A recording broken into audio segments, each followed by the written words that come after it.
Një borxh prej 36.000 eurosh i ka marrë jetën dy vëllezërve Ingland dhe Sokol Haxhi Aliu. Atentati ka ndodhur rreth orës 20 së shtunës pranë një stacioni të fundit të Tiranës së Re.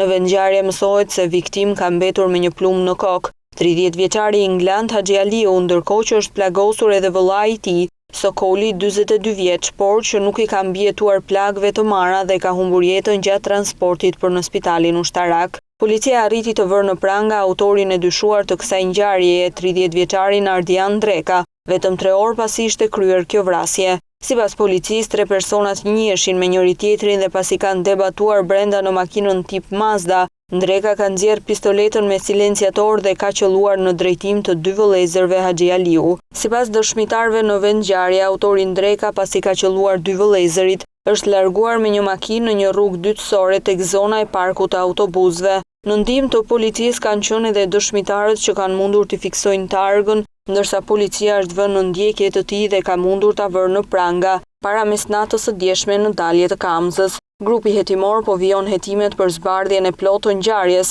ndërkohë që kamerat e sigurisë të vendosura në këtë zonë prej bizneseve private pritet që të ndihmojnë policinë në zbardhjen e vrasjeve.